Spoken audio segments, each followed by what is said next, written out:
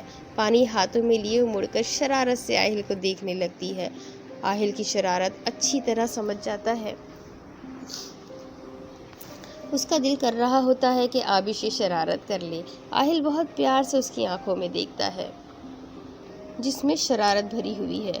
اچانک ان آنکھوں میں شرارت کی جگہ غصہ آ جاتا ہے۔ آہل کا دل دہل جاتا ہے۔ وہ غصے سے پانی اس کے منہ پر پھینکتی ہے۔ یہ کیا؟ وہ پانی نہیں بلکہ کالی سیاہی ہوتی ہے۔ اچانک جھیل کے پانی کا رنگ بھی کالا ہو جاتا ہے۔ ہر چیز سیاہی میں ڈوب جاتی ہے اور آبش زور سے چلاتی ہے، قاتل! آہل جادو نگری سے باہر آیا۔ آبش اب بھی اپنا سر اس کے کندھے پر رکھے بیٹھی ہوئی تھی۔ آہل نے اب اس کے چہرے کی طرف دیکھا تھا، کس قدر معصوم اور خوبصورت تھا۔ اس میں کہیں بھی آہل کے لیے غصہ نہیں تھا، بس وہ پرسکون سے ہو کر آنکھیں بند کیے بیٹھی ہوئی تھی، جیسے آہل کی پناہ میں کس قدر خوش ہو۔ پتہ نہیں کیوں آہل کی آنکھوں میں آنسو آ گئے۔ وہ اب اسے دیکھ کر جادو نگری میں نہیں گیا تھا۔ اس آبش کو تو پتہ تھا آہل قاتل ہے، اور جب اسے پتہ لگے گا، آہل اس کے آگے سوچنا بھی نہیں چاہتا تھا۔ آہل نے اب آبش کے چہرے کو غور سے دیکھا تھا۔ اس کا چہرہ پسینے سے بھیگا ہوا تھا۔ آہل کو یہاں شہروز نے بلایا تھا۔ وہ کل جب اپنی ماما کو کال کر رہی تھی تب شہروز کی نظر اس پر پڑی تھی۔ وہ اسی ہسپتال میں جاب کر رہا تھا۔ شہروز کو وہ کچھ جانی پہچانی لگی۔ کافی دیر سوچنے اور غور سے دیکھنے پر یاد آیا کہ یہ تو آبش ہے۔ پھر اچانک اسے وہ رات یاد آئی جب آہل اس سے جدا ہوا تھا، اور سب اس آبش کی وجہ سے ہوا تھا۔ وہ اسے چھوڑ کر ہمیشہ کے لیے لندن چلا گیا تھا، اور کس طرح اس کے نکاح میں ہوتے ہوئے کسی غیر محرم لڑکے کے ساتھ رات گئے گاڑی میں بیٹھ گئی تھی۔ شہروز کو اس پر بہت غصہ آیا تھا۔ پھر اس نے آہل کو فون کر کے بتایا کہ اس کے لیے سرپرائز ہے، آبش ہسپتال آئی ہوئی ہے۔ پھر آہل سے بات کرنے پر اسے سچائی کا پتہ لگا کہ آبش کسی غیر مرد کے ساتھ نہیں بلکہ اپنے بھائی کے ساتھ تھی۔ رات کے وقت شہروز اپنی ڈیوٹی سے فارغ ہو کر فلیٹ پر جا رہا تھا کہ آبش کو دیکھا۔ آبش کچھ پریشان سی لگی۔ اسے لگا کہ شاید وہ جس کے لیے ہسپتال آئی ہے اسے کچھ ہو گیا۔ وہ اس سے بات کرنا چاہتا تھا، اس سے پریشانی کی وجہ پوچھنا چاہتا تھا، لیکن اس نے تو شہروز کو دیکھ کر بھاگنا شروع کر دیا۔ پھر شہروز نے بھی پیچھے بھاگنا شروع کر دیا۔ پھر وہ اپنی گاڑی میں جا کر بیٹھ گیا اور گھر چلا گیا۔ پھر آج اس نے آبش کو پریشانی میں اوپر جاتے ہوئے دیکھا۔ اوپر کوئی بھی نہیں تھا۔ شہروز کو اس کی فکر ہوئی۔ آبش کی طبیعت اسے صحیح نہیں لگ رہی تھی، اس لیے وہ اس کے پیچھے آ گیا۔ پھر اس نے بھاگتے ہوئے آبش کو واش روم میں جاتے ہوئے دیکھا۔ وہ گرتے پڑتے عجیب طریقے سے بھاگ رہی تھی۔ کافی دیر ہو گئی وہ باہر نہیں نکلی۔ پھر شہروز ادھر آ گیا، دروازہ بجایا۔ آبش آپ ٹھیک ہے؟ پر شاید ساؤنڈ پروف دیواریں ہونے کی وجہ سے کوئی آواز سنائی نہ دی۔ تقریباً 10 منٹ تک وہ دروازہ بجاتا رہا۔ اسے لگا شاید آبش اندر بے ہوش ہو گئی ہوگی، اس لیے وہ پاس ہی مستری مزدوروں کی چیزوں میں سے ہتھوڑی نکال لایا تاکہ دروازہ توڑ سکے۔ وہ ابھی دروازے کے قریب گیا بھی نہیں تھا کہ اچانک دروازہ کھلا اور آبش نے اسے دیکھ کر چیخیں مارنا شروع کر دی۔ شہروز کو آبش کے اس ری ایکشن کی سمجھ نہیں آئی۔ وہ چیخیں مارتی ہوئی بھاگنا شروع ہو گئی۔ شہروز کو اس کی دماغی حالت پر شک ہونے لگا۔ اتنے میں آہل کا فون آیا۔ وہ اس کے بلانے پر ملتان آ گیا تھا۔ آبش کا سن کر کہاں رہ سکتا تھا۔ شہروز نے اسے اوپر بلا لیا، ساری بات اسے بتائی۔ آہل اسے ڈھونڈتا ہوا پیچھے آیا تھا اور پھر وہ اسے اس حالت میں ملی۔ آبش آپ کس لیے اتنا ڈری ہوئی ہو؟ آپ کی طبیعت ٹھیک ہے نا؟ دیکھیں میں آ گیا ہوں نا، اگر کوئی بھی مسئلہ ہے آپ مجھے بتا سکتی ہے۔ آبش کا چہرہ یوں پسینے میں بھیگا دیکھ کر آہل نے پوچھا۔ آبش نے اپنا سر اٹھایا۔ اس نے اب نظر اٹھا کر آہل کی طرف دیکھا۔ آہل کو اس کی نظریں اس بار بالکل مختلف لگی تھی۔ ان میں کچھ الگ تھا، کوئی خوبصورت سا رنگ، کوئی بے حد پیارا احساس، کوئی محبت تو نہیں، نہیں، اس کی قسمت اتنی اچھی کہاں ہے کہ عابش اس سے محبت کرے۔ عابش نے ایک نظر دیکھ کر نظریں جھکا لی۔ اسے آہل آج ہمیشہ سے زیادہ اچھا لگا اور پیارا بھی۔ عابش، اگر آپ مجھے بتائیں گی نہیں تو کیسے آپ کی مشکل حل ہوگی؟ میں وعدہ کرتا ہوں میں آپ کی پریشانی دور کر دوں گا۔ وہ ایک بار پھر سارا منظر عابش کی نظروں کے سامنے سے گزرا اور اس نے خوف سے آنکھیں بند کر لی۔ اچھا ٹھیک ہے، آپ نہیں بتانا چاہتی، مت بتائیں۔ آ جائیں، نیچے چلتے ہیں۔ آپ کس لیے ہسپتال آئی ہے؟ سب خیر ہے نا؟ مجھے گھر جانا ہے، بس عابش نے اتنا سا ہی کہا۔ بہت گھبرائی ہوئی آواز تھی۔ آہل سے اب برداشت نہیں ہو رہی تھی جو عابش کی حالت ہو رہی تھی۔ آہل نے بہت پیار سے اسے کھڑا کیا تھا اور اسے ساتھ لیے نیچے جا رہا تھا۔ وہ لفٹ کے ذریعے نیچے آ گئی۔ نیچے آ کر آہل اس سے اپنی گاڑی کی طرف لے آیا تاکہ اسے گھر چھوڑ آئے۔ آپ میرے ڈرائیور کو بلا دیں ادھر ہی، آہل کی گاڑی کے پاس پہنچ کر عابش نے کہا۔ میں آپ کو چھوڑ دیتا ہوں عابش، آپ کی طبیعت ٹھیک نہیں ہے، آہل نے اسی پیار بھرے لہجے میں کہا۔ نہیں، آپ آلریڈی بہت احسان کر چکے ہیں مجھ پر، آپ بھی کسی کام سے ہی آئے ہوں گے نا، آپ وہ کام کر لیں، میری فکر نہ کریں، میں ٹھیک ہوں، ڈرائیور کو کال کر کے ادھر ہی بلا دیں۔ اسے اب ہوش آ گیا تھا، وہ آہل کو اور تکلیف نہیں دینا چاہتی تھی۔ عابش، آپ سے بڑھ کر میرے لیے کچھ بھی نہیں ہے، کچھ بھی نہیں، آہل نے جب کہا تو اس کی آواز بھری ہوئی تھی اور عابش کی یہ بات سن کر نہ جانے کیوں بہت خوشی ہوئی تھی، لیکن پھر بھی وہ آہل کو پریشان نہیں کرنا چاہتی تھی۔ پلیز اب ڈرائیور کو بلا دیں۔ اب عابش کہہ رہی تھی تو وہ کیسے انکار کر سکتا تھا۔ اس نے اپنی گاڑی کا دروازہ کھول کر عابش کو بٹھایا اور خود بونٹ کے ساتھ ٹیک لگائے کھڑا ہو گیا۔ ڈرائیور کو فون ملانے لگ گیا۔ عابش کو آہل کی پشت نظر آ رہی تھی۔ نہ جانے اس انسان میں کیا تھا، کوئی جادو تھا شاید، جو وہ خود کو بہت پرسکون محسوس کر رہی تھی اور اس کی طرف کھینچی چلی جا رہی تھی۔ کتنا احترام اور عزت کرتا تھا اور کتنی قدر، وہ اتنے خالص جذبے کو کب سے ٹھکرا رہی تھی۔ آہل نے ونڈ اسکرین میں سے ایک نظر عابش کو دیکھا تھا اور دونوں کی نظریں ملی تھی۔ عابش اسے دیکھ کر مسکرائی تھی، اس پر آہل نے نظریں جھکا لی تھی۔ اتنی عزت کون دے سکتا تھا اسے؟ اس نے سوچ لیا تھا کہ جب کل بابا جواب پوچھیں گے تو وہ آہل سے ہی رشتہ قائم رکھنے کا کہہ دے گی۔ ڈرائیور گاڑی لے کر آ گیا۔ آہل نے آگے جا کر گاڑی کا دروازہ کھولا تھا اور عابش باہر آ گئی اور چل کر اپنی گاڑی کی طرف جانے لگی۔ پتہ نہیں جب بھی وہ دور جاتی تھی آہل کا دل بند ہونے لگتا تھا۔ عابش رکے، آہل نے پیچھے سے پکارا۔ عابش رک گئی تھی اور پیچھے مڑی تھی اور سوالیہ نظروں سے آہل کی طرف دیکھنے لگی اور آہل اسے دیکھ کر رہ گیا۔ اس پر دھوپ پڑ رہی تھی اور دھوپ میں اس کا چہرہ کسی ہیرے کی طرح چمک رہا تھا۔ ایک بار پھر سے سارے سوال، سارے جواب، سارے الفاظ ختم ہو گئے تھے۔